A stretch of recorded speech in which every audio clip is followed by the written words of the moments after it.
Committee number 48 of the Standing Committee on Science and Research. Welcome to the meeting number 48. Today's meeting is taking place in hybrid format pursuant to the House Order of June 23rd, 2022.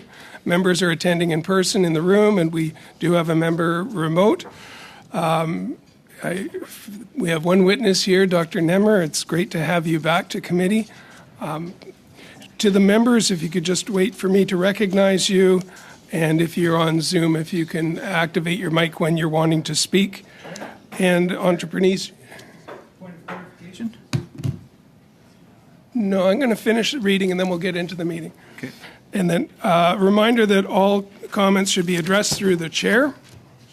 Pursuant to Standing Order 103.1 and the motion adopted by the committee on Tuesday, February 14th, 2023, the committee commences its study on the Government of Canada's graduate scholarship and postdoctoral fellowship programs. It's now my pleasure to welcome Dr. Mona Nemmer, the Chief Science Advisor for Canada, and she will have 5 minutes to get us started.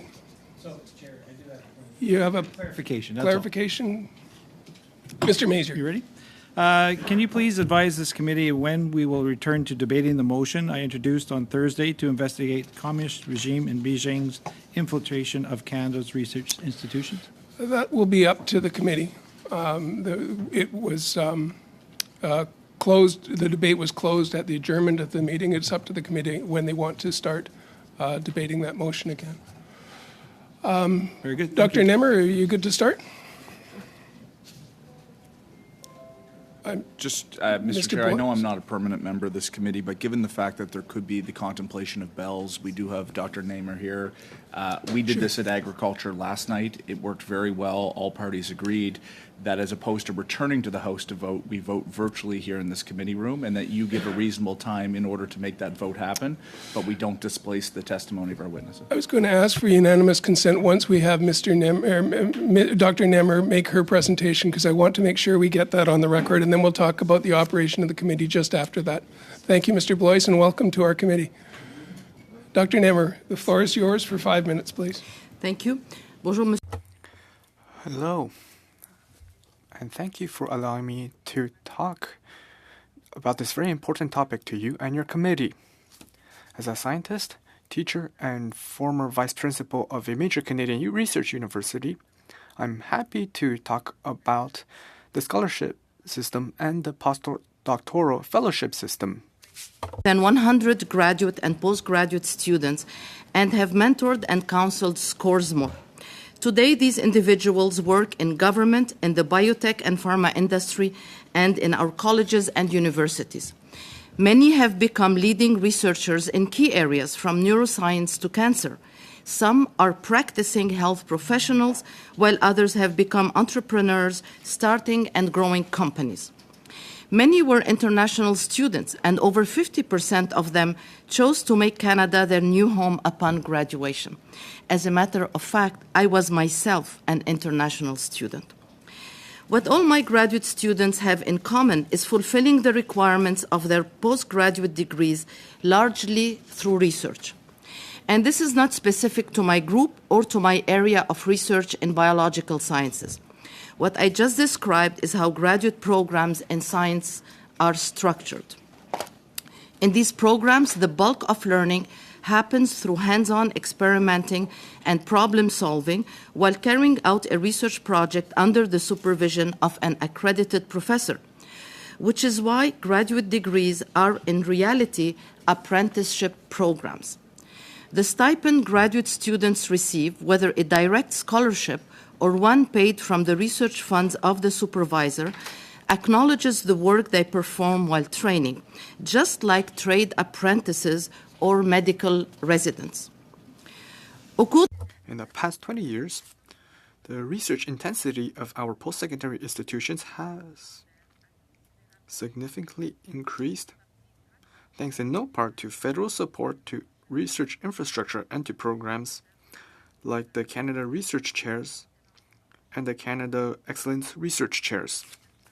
Attracting leading researchers to Canada has in turn increased training opportunities, including key indicators such as AI, data sciences, health, and environmental sciences, among many others. This flourishing research ecosystem further enhanced Canada's position as a world leader in many advanced technologies with significant economic impacts.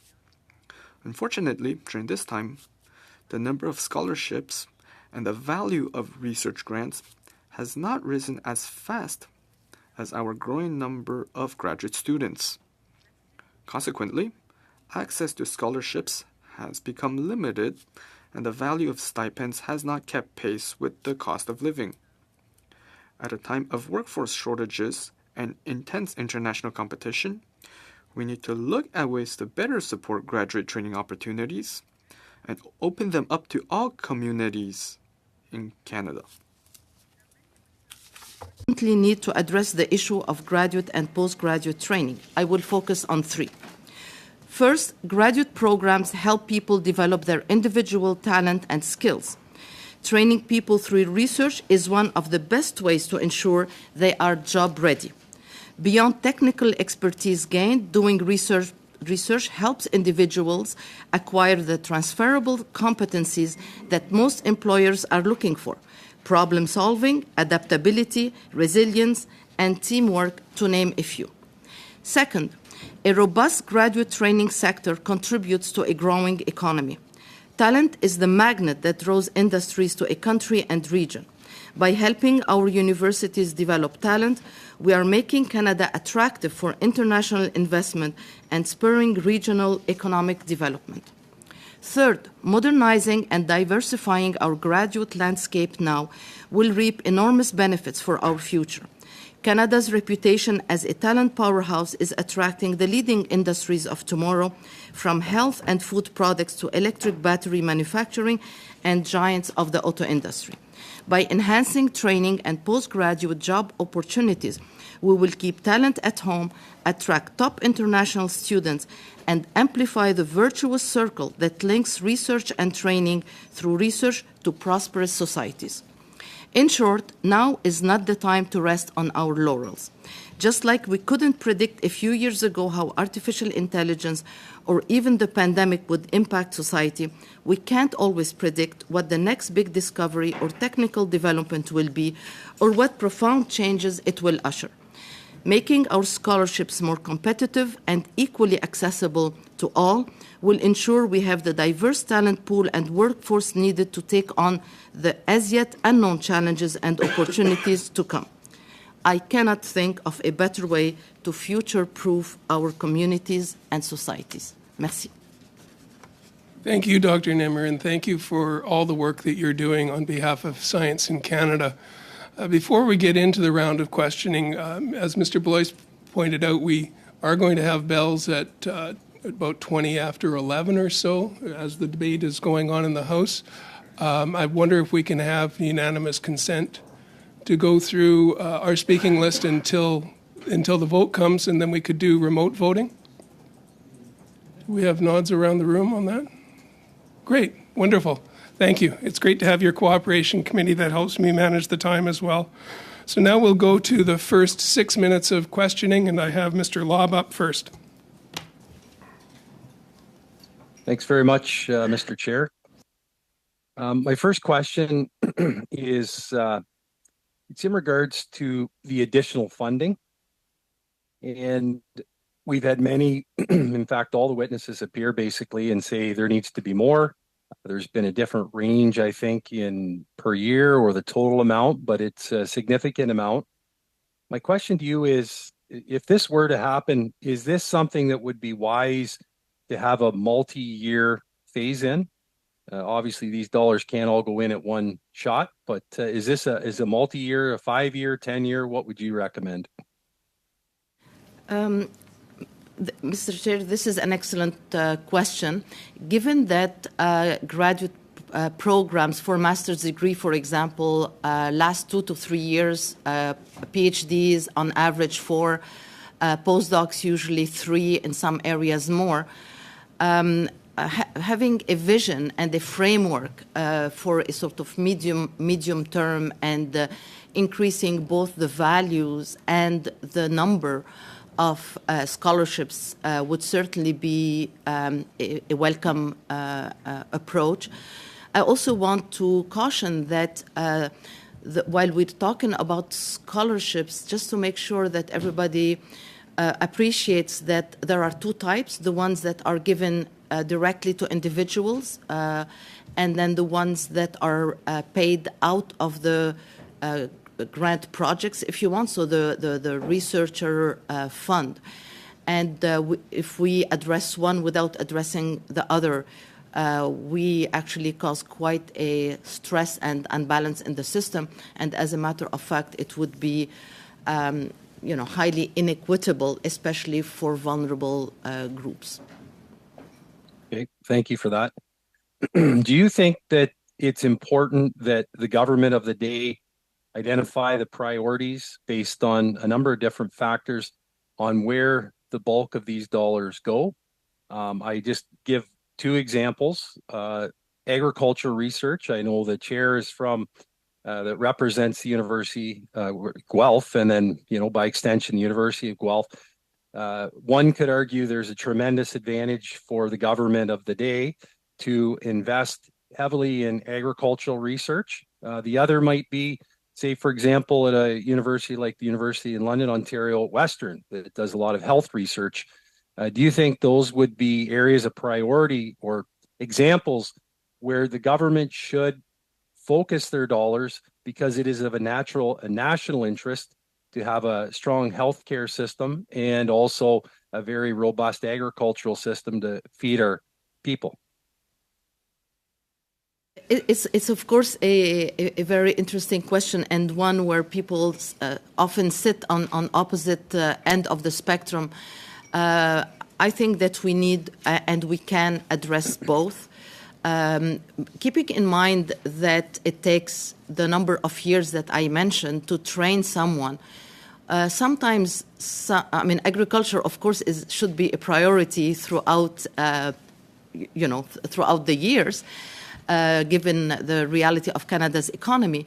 But we can't always predict, right, what it should be. So I think that we need to fund, all type scholarships in all areas, but that we also need to make sure that we address priority areas, which is why having an overarching science, technology, and innovation strategy is useful for the country, because it then allows governments to provide additional support in specific areas. So in a nutshell, we can and should be doing both. Right. I just hate to see somebody miss out on funding for an agricultural project or a health research project, and instead the money go to studying, the lyrics of Dolly Parton songs. But that's just the one example I bring up. I think I brought that up a couple times. One last question I have for you. You mentioned the talent brings investment, and I agree to a certain extent, but I want to get your opinion on the recent investments that the government has made in Stellantis and Volkswagen, which isn't too far from my riding. I know there's a lot of highly skilled people that can do battery research, etc. But you have the talent, but if you didn't have the billions of dollars in investment, I don't know that the investment would have been made in St. Thomas or in Windsor. Do you have any thoughts on that comment that you made? The only thought I would provide is actually what a study that was carried out a few years back now, asking industries what attracts them to a jurisdiction, and there were in the top three, there were the usual suspects of taxation. Talent was actually ahead of taxation and subsidies. And then political stability. So that's what I read, and that's what I can provide in terms of answer. Okay. Is there any more time left, Mr. Chair? You have about 10 seconds, Mr. Lobb. Okay, thanks. And thank you to the shout out to the University of Guelph and balancing that with Western, and a very good line of questioning. And thank you for the answers, Dr. Nemmer. And now we'll go over to Mr. Collins for 6 minutes from the Liberals. Thanks, Mr. Chairman, and welcome back to the committee, Dr. Namer. Can I ask you, the end of your 5-minute opening, you talked about scholarships need to be more competitive. That's obviously been the common theme through the study so far. There were recommendations in previous studies that the committee's undertaken as it relates to attracting and retaining top talent. That was one of the recommendations that came through that study. But the term competitive is very subjective, right? That means something different to many of the witnesses that have come forward have given us an idea in terms of what that funding gap is as it relates to making the environment more competitive to attract and retain top talent. Can I ask you, through the chair, what's your vision as it relates to funding?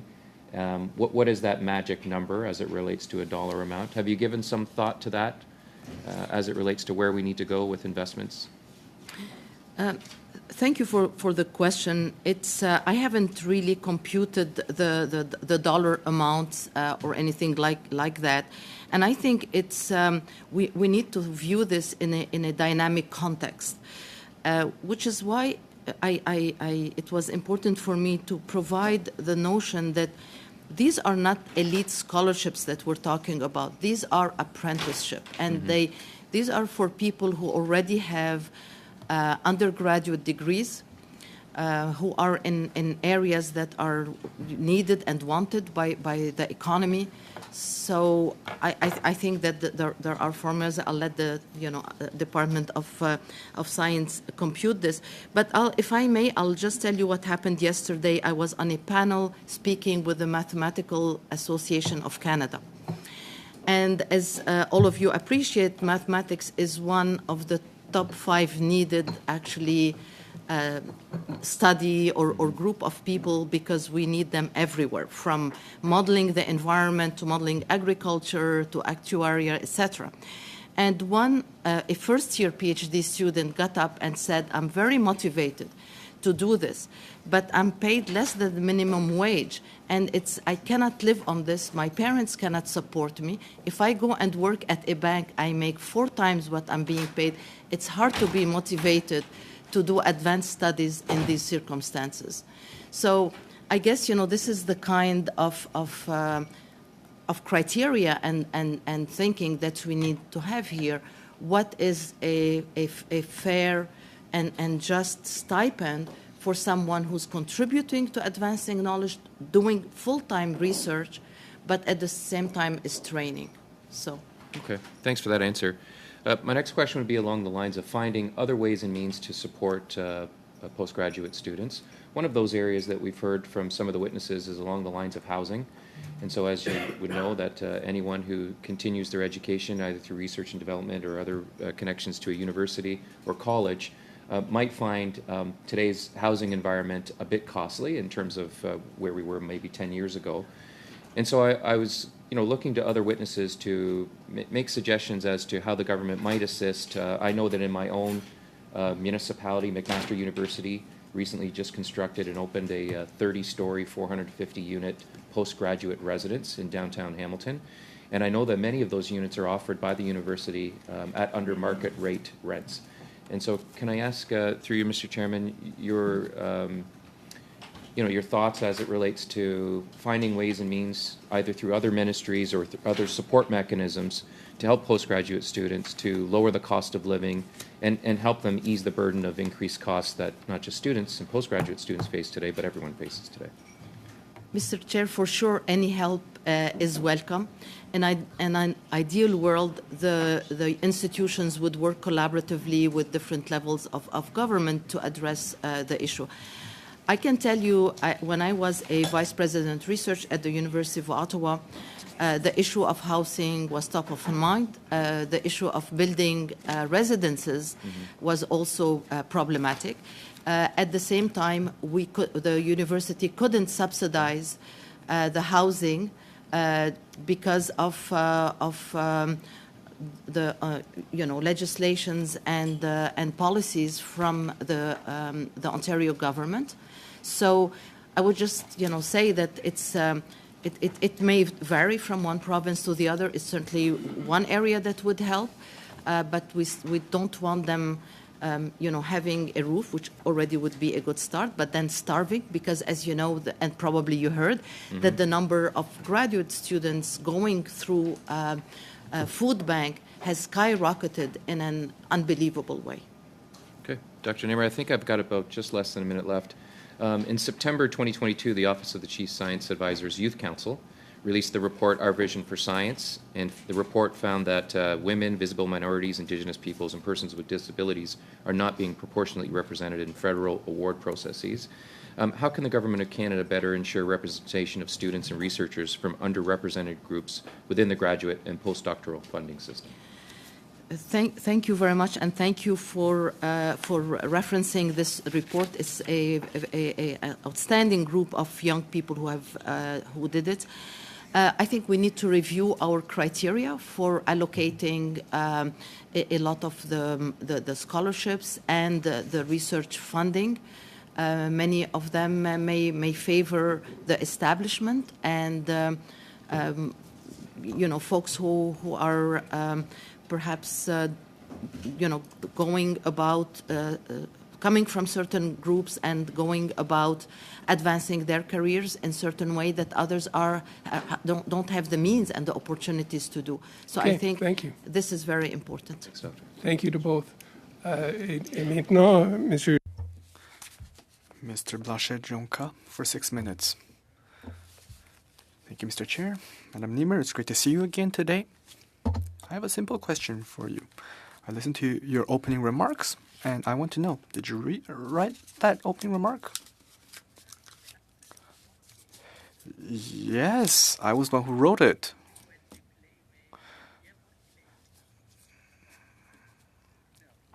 Well, with all due respect, I believe it was a very shy opening remark. As you know, scholarships did not keep up with the cost of living.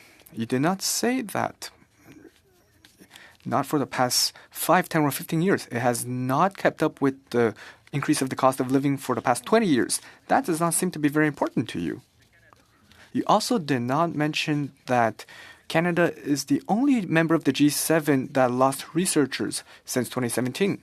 You say that Canada is a leading country in many fields, but you do not mention the fact that Canada is the only country that lost researchers in the G7. You also do not say that Canada is a rupture point in the scientific ecosystem when it comes to research and development. Canada is the only G7 nation that reduced its investment in research in the past few years. With all due respect, Madam Niemer, this opening remark fell short. If you're coming here as the chief science advisor, then you are not talking about, and if you do not tell us about the reality, then who will? Well, Mr. Chair?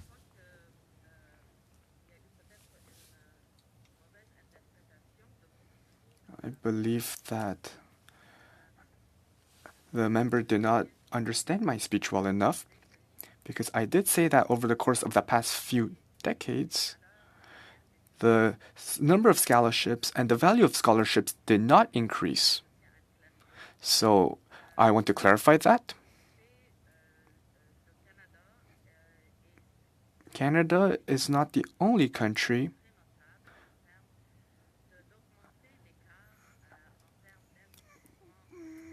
but the research investment gap has increased with regards to other OECD countries.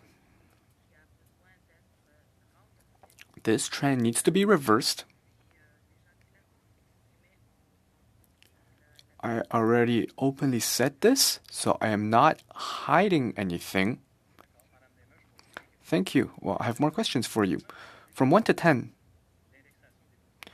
do you believe that indexing scholarships to inflation is important? Listen, indexation is hard to talk about if we do not index other things, such as subsidies. Because when you index one part of the system, you will need to index all the other parts. I believe indexation will not be enough. We need to take a deep dive and look at how we calculate the value of research and to adjust the entire system based on international trends. I believe you did not understand my question, so I will repeat. 1 to 10. How much of a priority it is for the federal government to increase funding for postgraduate studies? I believe it will be at the highest priority, maybe a 10. Well, I was trying to explain indexation. So 1 to 10, Madam Niemer, how much? 10. Okay. So why, in your annual report, since 2018, you have never said a single word about postgraduate scholarships? Never in your reports published over the course of the past 5 years did you speak about the importance of increasing scholarships at the postgraduate level. So why are you saying today it is a top priority, and yet in the past 5 years you never mentioned this in your annual reports? Mr. Chair, I have more than one way to provide my recommendations to the government. The annual report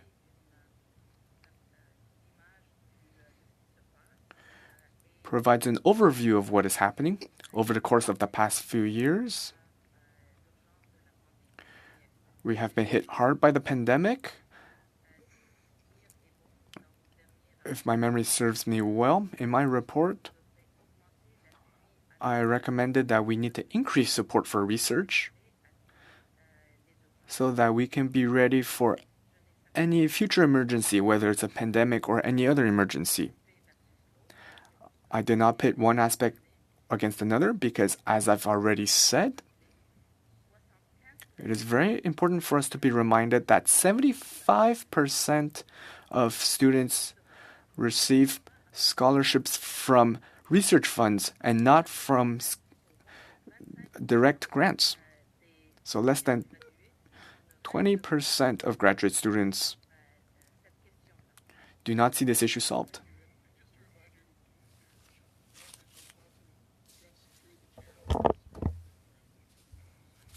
Help to smooth the conversations as well. Mr. Cannings, for 6 minutes, please. Well, thank you, and thank you to Dr. Niemer for being here today. It's always good to have you before this committee. You emphasized in your opening remarks that there is this, 2 or more ways that graduate students receive funding for their work. One is the direct scholarships and fellowships that the tri-councils provide, and the other, the majority, is from the principal investigators themselves or perhaps the department. To what extent do you think that those scholarships from the tri-councils, which have been stagnant for more than 20 years, and you gave the example of the math student who's living below the poverty line, to what extent do you feel that those values set the standard for the other ways students are paid?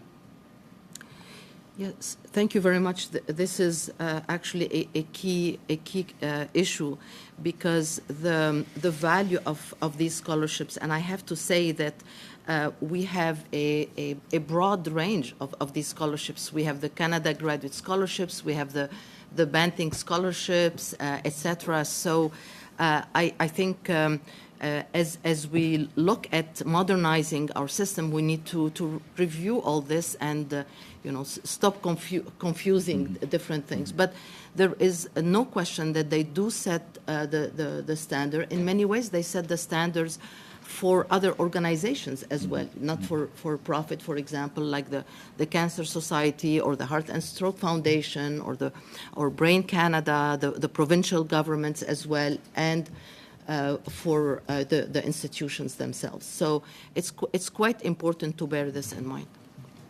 Right, and as you know, often investigators and departments top up those amounts to students so that they can have a a better living. And we had testimony here from Dr. Andrade from the University of Toronto that she was advising some departments who have been topping up and finding that it's taking more and more money from their budgets to keep graduate students well paid, properly paid.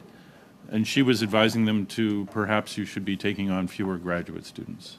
And it seems to me that goes directly against, you know, what you and I and everyone here would want to see, that we need more graduate students, we need more research, good research done. And this is where this is leaving us. It's absolutely the case. I mean, it would be totally counterproductive, for example, to suggest that using existing fund, we increase the stipends, because it would have the adverse effect to what we need as a country, which is to have more graduate training, not less training. There's also the issue, I have to say, and I heard it yesterday from one of the PIs, the researchers from Atlantic provinces, where some of the undergraduate or institutions that have only master's degree have also limited funding and are unable to top up and support students. So the system is not equitable necessarily for all different institutions and all different parts of the country. And again, those who would suffer the most are the ones who need most the funding because of where they come from.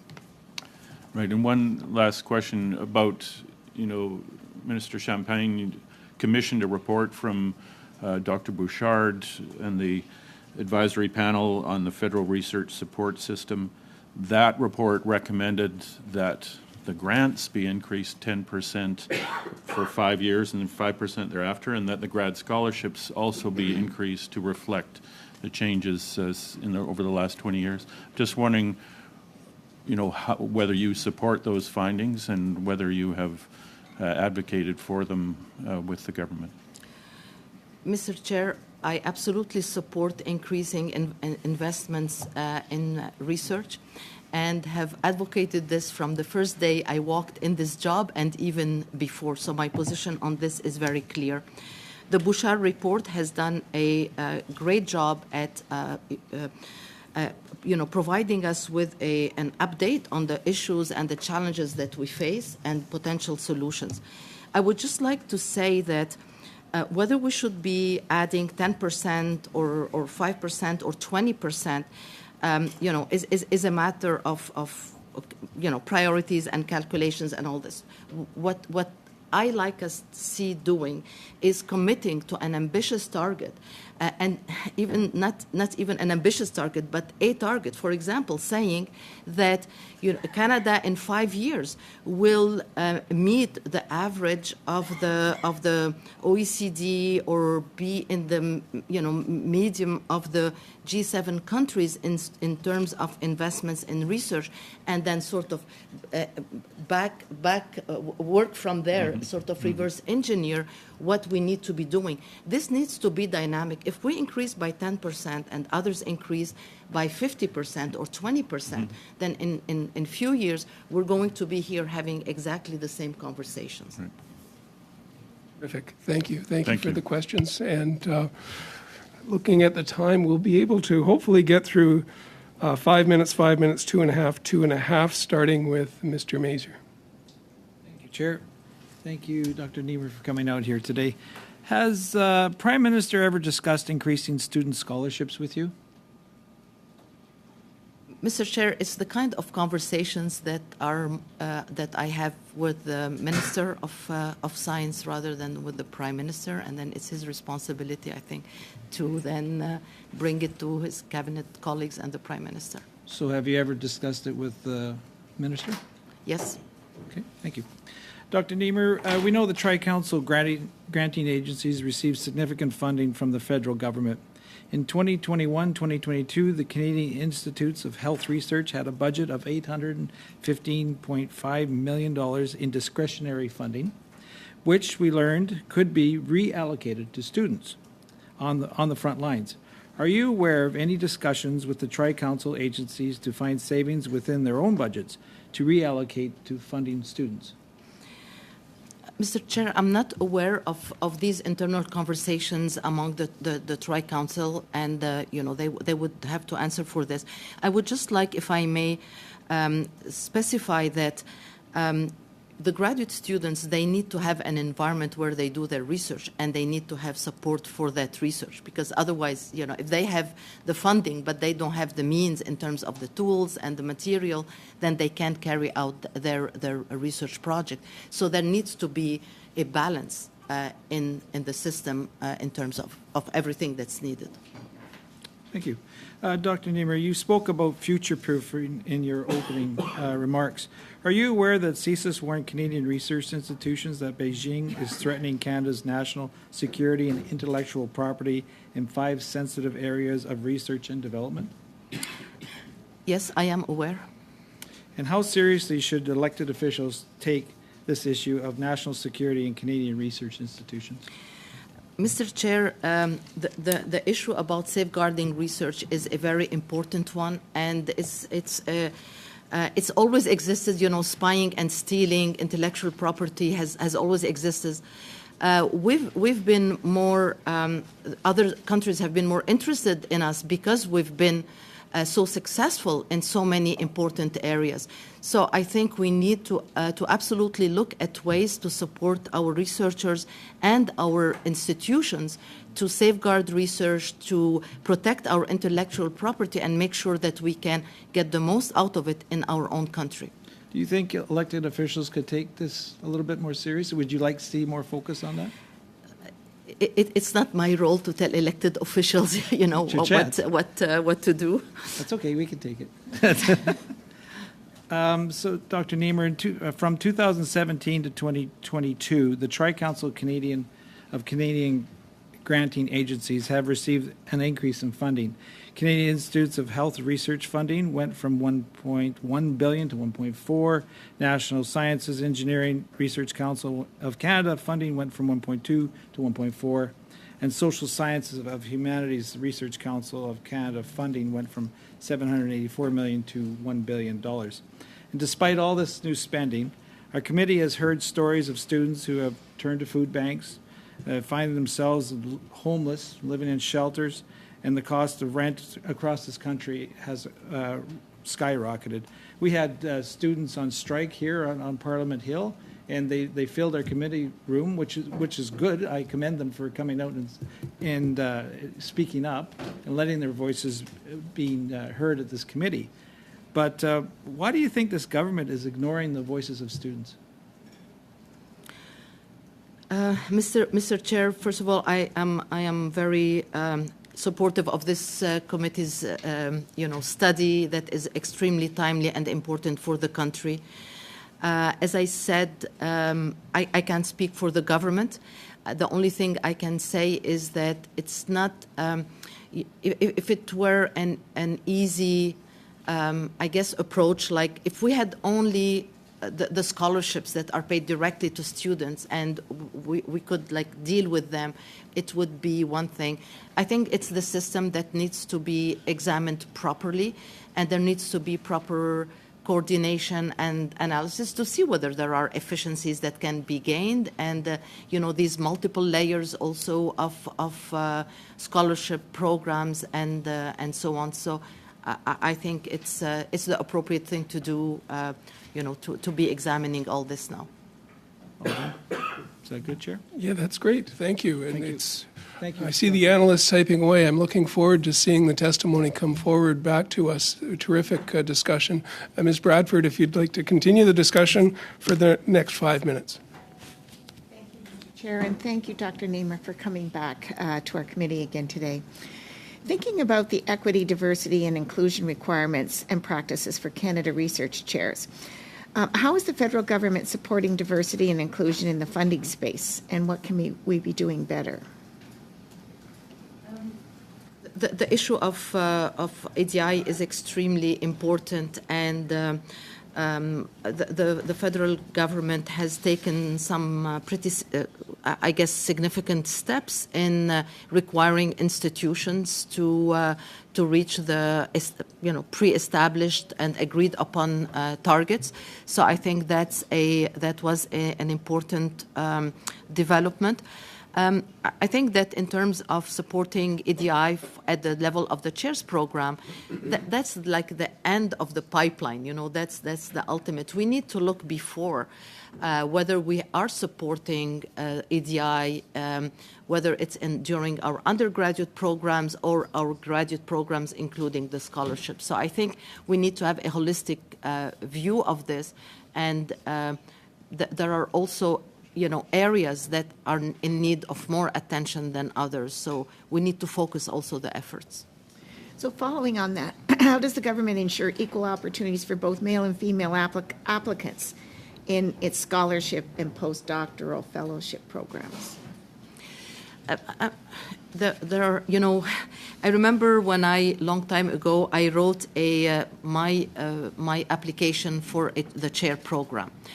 And you needed basically to brag about your accomplishments. And bragging, with all due respect, does not come natural to many women and many female. So just the way that the applications are sometimes set up can have an undesirable effect in terms of the review of the application and the material that is in front of the peer review committee for this. So I think the gender lens needs to be taken into account throughout the process. Thank you for that. Can you provide the committee with some insight into the role of the Canada Research Coordinating Committee in addressing systemic barriers in research faced by women and other marginalized groups? You wanted me to comment on the CRCC efforts? I'm sorry, I didn't hear the beginning. The Canada Research Coordinating Committee. Yes, the Canada Research Coordinating Committee undertook basically to look at horizontal issues, and the systemic discrimination and the exclusion of certain communities was high on the list. The first thing was to get the data, because we didn't collect data systematically before, and to address it through the different programs. So it's works in progress, and I think that the tri-agency presidents would be probably in a better position than myself to give you an update on this. Understood. So mentorship and networking is so important in progressing through any career or any program.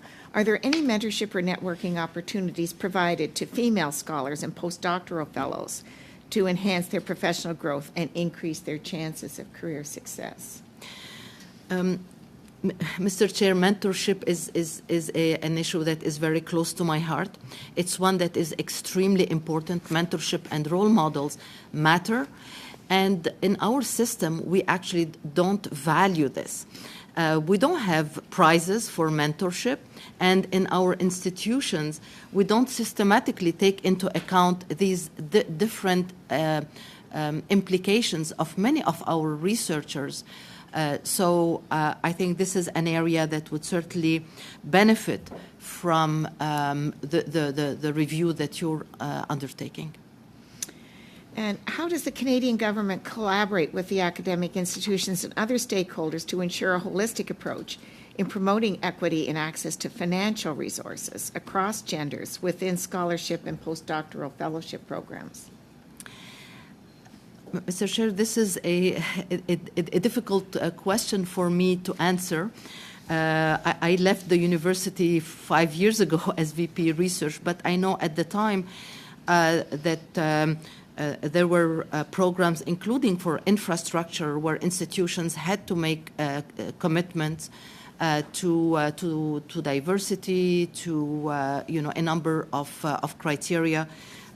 So I believe that it's through the different programs. Okay, Great. Thank you very much. And, Mr. Blanchet-Jolka for 2.5 minutes, please. Thank you. I want to keep asking questions about equity and diversity. According to Radio-Canada, the tri-agency funding agencies and provided most of their funding to English research projects. I would like to know if the Chief Science Advisor can talk about this. Are the tri-funding agencies following diversity, equity, and inclusion principles? Can you publish in French? Can you make requests in French? How do you explain this? Once again, 95% of research funds between 2019 and 2022, it's $8 billion, were provided to English research projects. Can the Chief Science Advisor talk about this? Mr. Chair, this is a very important issue. We are a bilingual country. We have 2 official languages. People, including scientists, need to be able to work and to express themselves in the official language of their choice. It is very important that the funding agencies have mechanisms in order to deal with requests made in either languages. I believe that is the case right now, but the agencies themselves must answer this question. I spent most of my career in Quebec, so I know how it works there. And often, Quebec colleagues, French colleagues, prefer writing their funding requests in English because they believe this increases the amount of people who can review this request. So it becomes a personal choice. However, I believe it is important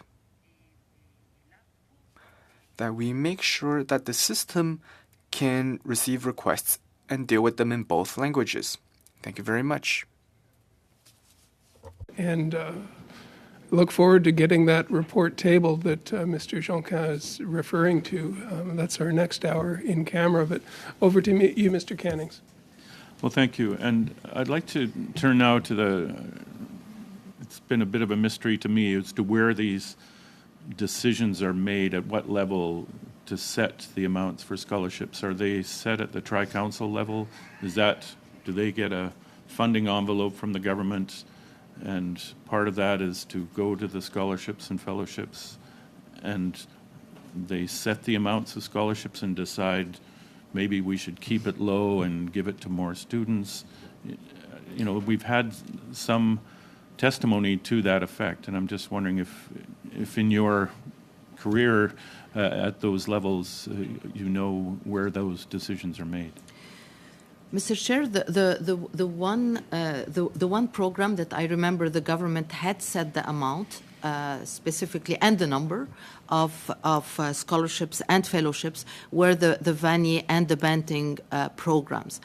For the others, I honestly I wasn't there. I don't remember. But as you know, the granting council are given an envelope for certain things, and then they have to do a Treasury Board submission, and this is where things get worked out. Right. So that's all I can say. So, I mean, that's kind of what I've been coming to an understanding of that, and I'm just wondering if that funding envelope is such that now we're, for the past 20 years, it seems those decisions have been made to keep the levels of the scholarships the same as they were 20 years ago in order to help more students get funding, and yet in an ironic way we're not supporting them because we are paying them poverty wages. And again, I just want you to comment on that, whether it's time that we should change that paradigm and say, look, we've got to pay these students a living wage or we're going to lose them. Yeah, Mr. Chair, it's exactly that. If the pie is the same, then how do you divide it up? C'est des choix déchirants.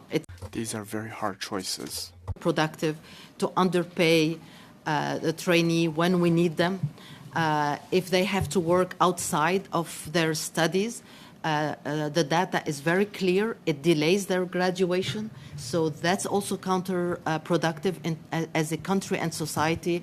Our investment are best used to pay them properly, have them finish their training as soon as possible, and be a valuable part of society.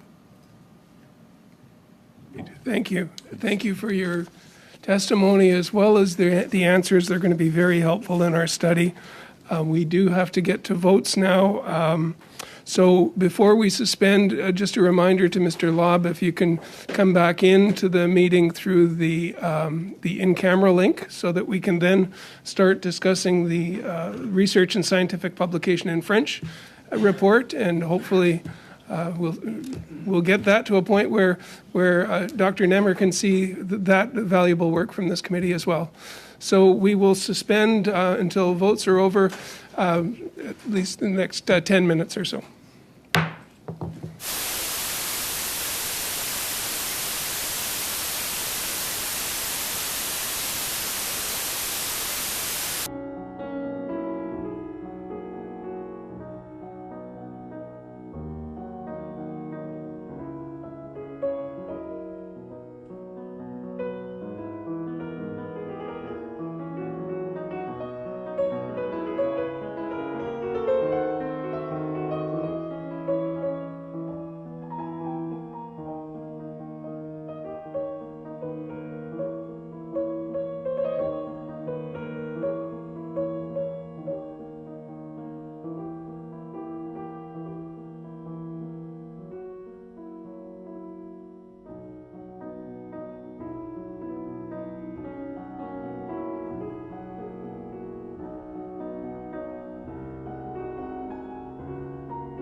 you.